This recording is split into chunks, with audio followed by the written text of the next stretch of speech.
Okay. So, Andrew, if you had to tweet your profile, what would you say? Oh, I don't use Twitter. Sorry.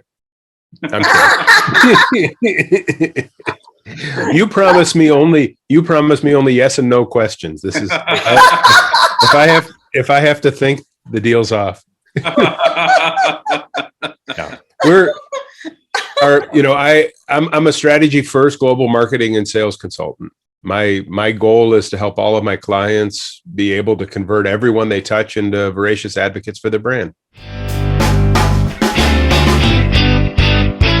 Welcome to my show, Jagged with Jasravee, Conversations at the Edge, with thought leaders from the marketing, branding, and business world. Hi, Andrew. It's so nice to have you on my show. Hey, thanks for having me on. I appreciate it. So starting from what you just said, Andrew, what is your strategy first approach?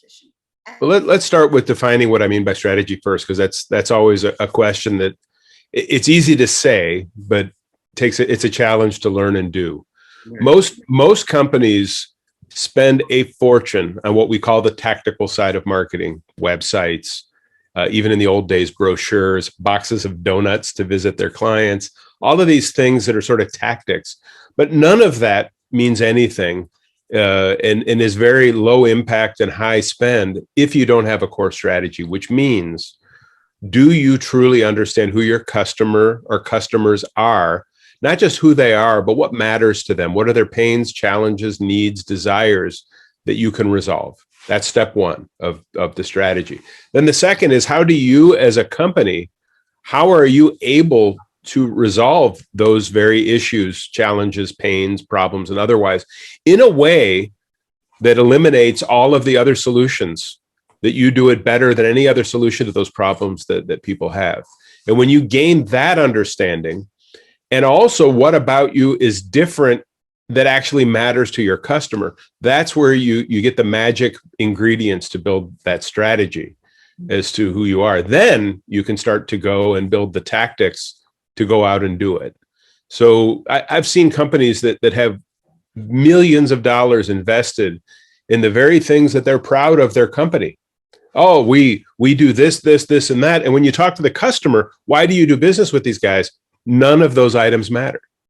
So a true strategy is really meeting people at their model of the world and letting them know that they're heard, listened to, and that you have a solution for their problem. Hope that answers your question. Yeah, definitely. Yeah. So how often do you find that companies, are completely clueless about their customers?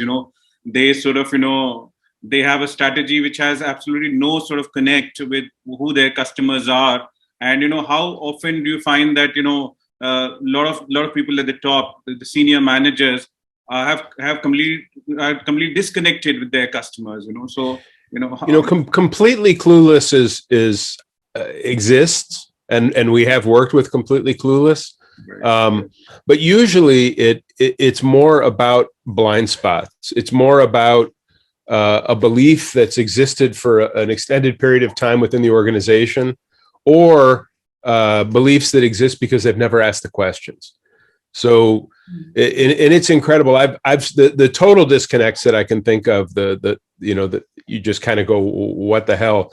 It's typically somebody who was thrown into a role that they weren't prepared for at the top of the organization. Whether it's dad decided you're going to now take over the business, son, so you come in and run it, or something similar. And there's also cases where we've worked with private equity where they've purchased companies that they thought that they understood and they didn't, and put the wrong person at the top. So it's a combination, but normally what it really boils down to is that lack of qualitative research at the customer level to then form. Many companies are out really promoting things that they're very proud of that the customer isn't that interested in. You focus, like, for example, one client of ours years ago was bragging about all the things that they did as a company they were extremely proud of. That they made their products out of US steel, that they could paint any color, that they met ANSI standards, that they had ISO. And at the end of the day, all of the things they were bragging about to their customers were just the minimum you needed to be in that business. If you didn't do all of those things, you couldn't make that product because it wouldn't pass the regulatory standard to be used. So when we did the qualitative analysis to find out what are the reasons you do business with these guys, number one, you answer the phone. People love the fact they could reach somebody. Number two was when I, as a buyer, have a run and I need that package that I don't have in inventory, they're the only ones who could readjust their schedule and get it to me at a reasonable time. All the competitors are months. Number three was when they goof and we have an issue, they take responsibility and they fix it. So at the end of the day, the reason people did business with them had nothing to do with steel and paint and all that kind of stuff. It had to do with personal touch and service. And when they completely changed how they went to market and talked about that, customers who weren't doing business with them goes, oh my goodness, there's somebody in the market who can do that? I'm switching.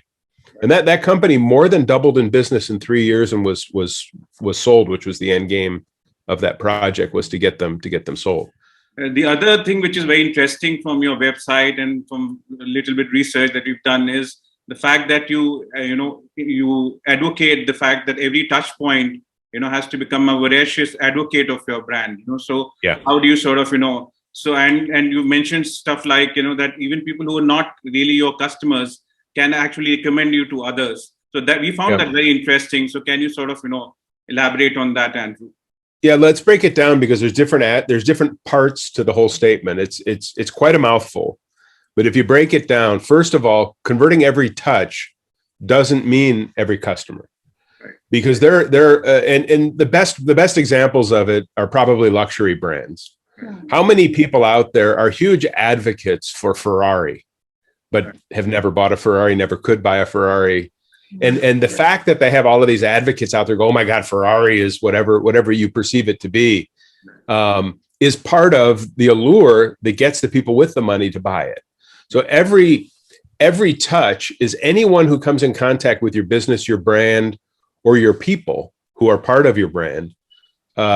So that's the first part, is who are we talking about? Anyone whoever encounters the name, the look, the products, the people. Then, so that's every touch. You want to convert them to voracious advocates. What's a voracious advocate? An advocate is somebody who says, I do think it's a good thing. A voracious advocate is one that in a conversation, someone says, well, I'm thinking of doing business and buying something. The voracious advocate is the one who goes, you'd be an idiot to not contact them. Right.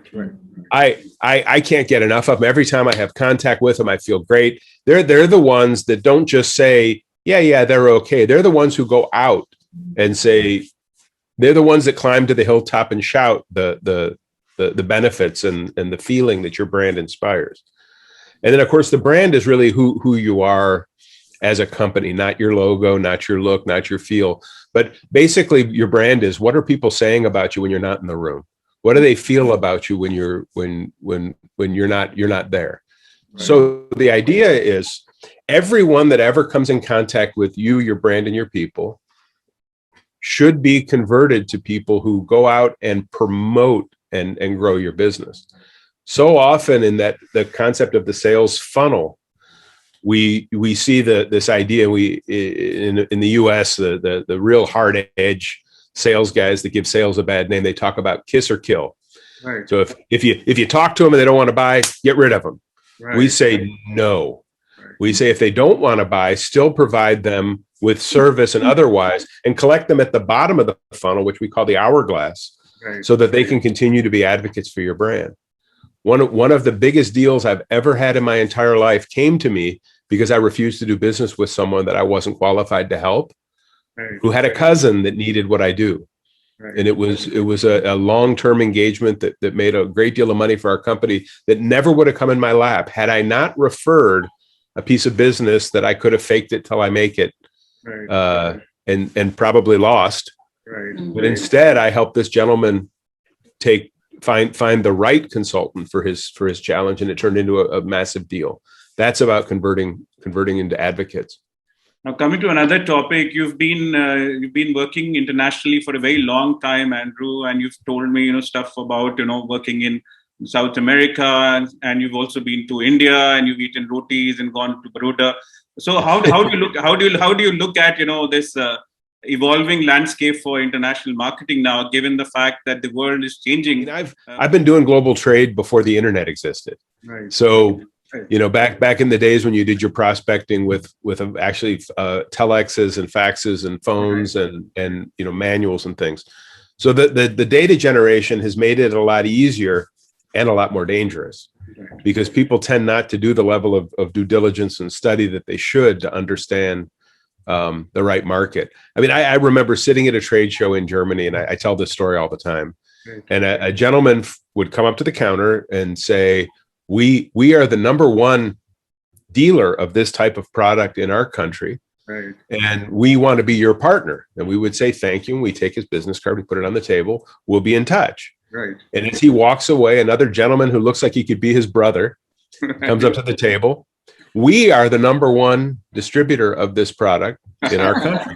And by the end of the day, mathematics, the laws of mathematics have gone, because we'll have met 9 or 10 number ones. Right. And last I checked, you can't have 10 ones. Right. But so what happens now is that because of the internet, it's so easy to create fog to look like something that you're not. That companies have to be even more cautious, and we play a much larger role in so many of these companies, if it's nothing more than just verifying a lead.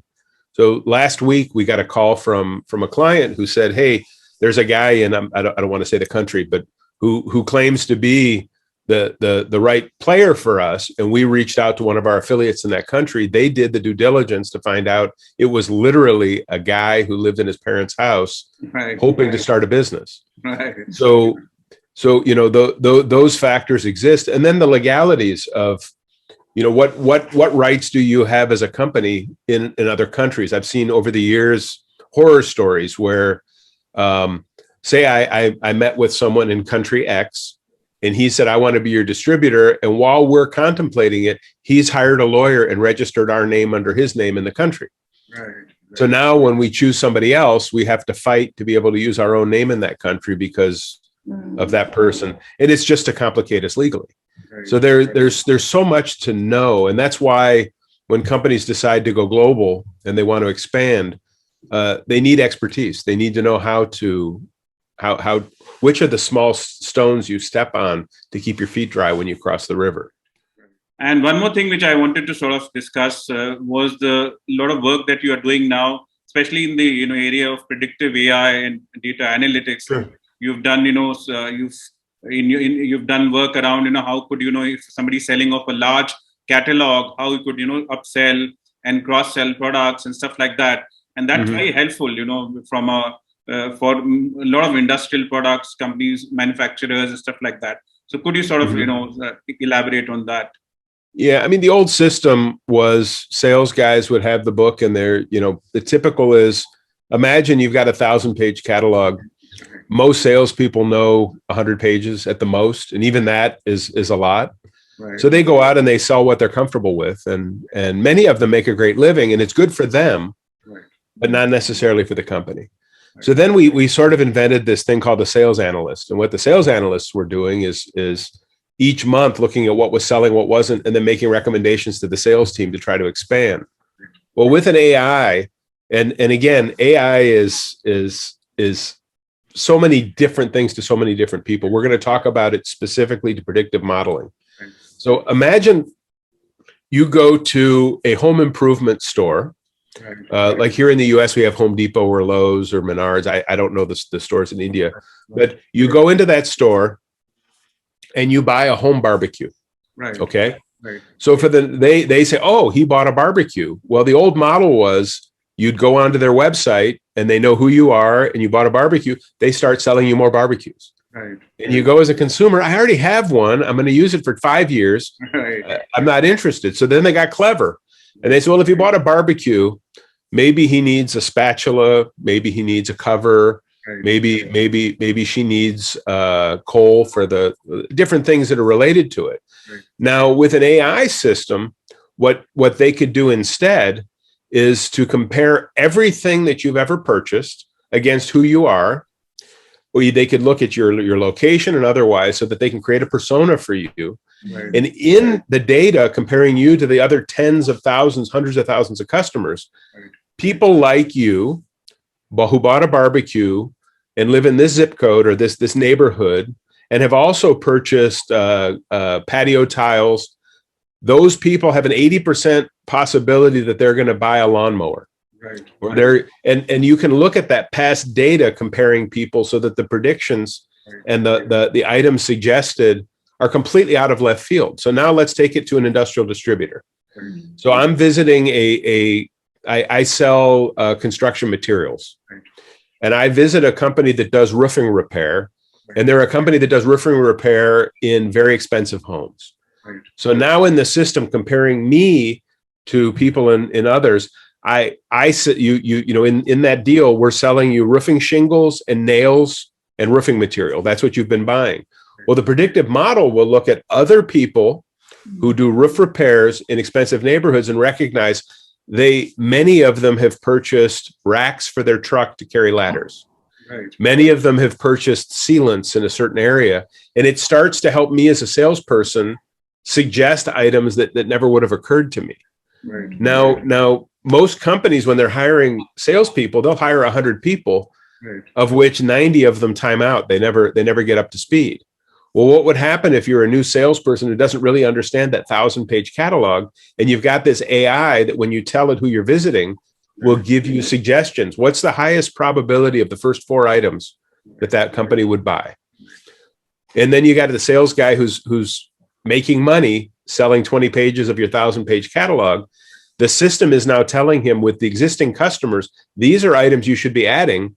And by the way, the marketing team loaded up all these leads, and here's the opening mix. You're now accountable to tell us what happens when you suggest. So it's a whole different thing. It makes lazy salespeople busy again. Right. It makes new salespeople get up to speed faster. And it even allows your inside sales team, when people are calling in and placing orders, and your e-commerce, to make suggestions that are relevant to the persona and the type of business that you're dealing with. So it's quite a complex. It'd be a podcast all on its own to go through the details and map out how it works. But it's a living and breathing thing. So the no's become just as important as the yeses. The suggestion is going out to 100 salespeople today that this is a product that people are predicting. And in that 100, the first 10 go no, it will adjust that probability and maybe put a different product up higher to increase the performance.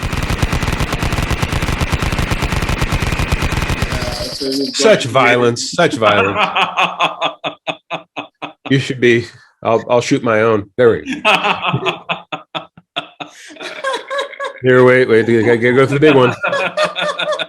Oh my God. What happened to that dinner table? The dinner table and the scandalous stuff that you're known for. I don't know what you're talking about. Can you guys hold on a sec? I gotta finish. I gotta play a hand over here.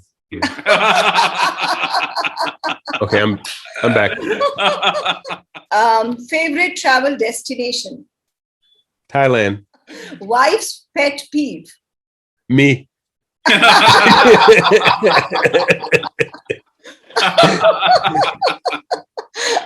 One thing no one knows about you?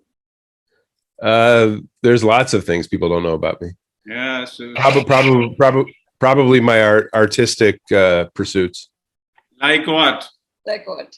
I build all the cabinetry and furniture in my house. I work with glass. Right. Oh. I make my own scarves and sweaters. Oh. You can knit. You can knit as well. Can you? Yeah, here, this is what I'm working on right now. Oh my God. That's amazing. amazing. And in India, you will be a coveted house husband. I mean, a lot of Indian women will be falling for you after this, podcast. Yeah, but I don't know how to knit a sari. Superhero? Any favorite superhero? Chip Man. He has the ability to eat one potato chip, only one. That's a superpower. Your superpowers, Andrew? What are your superpower? Recognizing opportunities where nobody else sees them. Okay. What keeps you awake at night? Nothing. I sleep. Yeah. Okay. What's Yep. You do things right and you treat people well, you can sleep much better. Thank you for saying that, but I also got a chance. Okay. What's You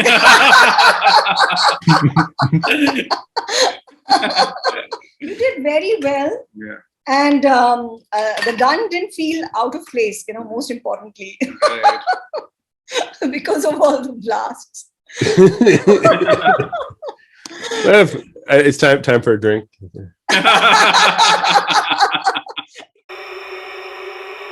It was very sort of, enlightening conversation. Thanks for taking out the time. Thank you very much. Thank you so much. I really appreciate it. I hope your folks, that are interested, reach out, check out my podcast, the Fangled Cast. Right. And I'm honored to have been asked to join your show. Thanks so much. I think folks absolutely should like, share, subscribe, and even fax and telex your company because of the